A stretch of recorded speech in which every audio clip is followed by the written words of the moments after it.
Thrissur DCC ഓഫീസിനും press ക്ലബിനും മുൻപിലാണ് പുതിയ poster പ്രത്യക്ഷപ്പെട്ടത്. സംസ്ഥാനമൊന്നടങ്കം UDF വിജയം ആഘോഷമാക്കുമ്പോഴാണ് വിജയം ഉറപ്പിച്ചിരുന്ന മുരളീധരൻ കനത്ത തോൽവി നേരിട്ടത്. ഇതിനെതിരെ കഴിഞ്ഞ ദിവസവും തൃശൂരിൽ പോസ്റ്ററുകൾ പ്രത്യക്ഷപ്പെടുകയും തോൽവിയുടെ ഉത്തരവാദിത്വം ഏറ്റെടുത്ത് DCC പ്രസിഡന്റ് ജോസ് വള്ളൂർ രംഗത്ത് വന്നിട്ടും പ്രതിഷേധം അഴയുന്നില്ലെന്ന് വേണം പറയാൻ.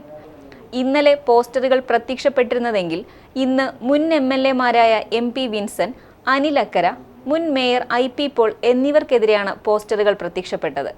ഇവർ പാർട്ടിയെ ചതിച്ചവരാണെന്നും സേവ് കോൺഗ്രസ് എന്നെഴുതിയുമാണ് പുതിയ പോസ്റ്ററുകൾ പ്രത്യക്ഷപ്പെട്ടത്. എന്നാൽ നേതാക്കൾ ഇടപെട്ട് പോസ്റ്റർ നീക്കം ചെയ്തു.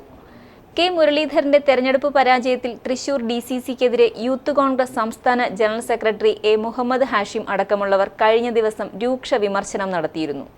സാംസ്കാരിക തലസ്ഥാനത്ത് സംഘപരിവാറിന് നട തുറന്നു കൊടുത്തതിന്റെ ഉത്തരവാദിത്വം DCC അധ്യക്ഷൻ ജോസ് വള്ളൂരിനും തെരഞ്ഞെടുപ്പ് കമ്മിറ്റി ചെയർമാൻ TN പ്രതാപനും അടങ്ങുന്ന സംഘത്തിനാണ്.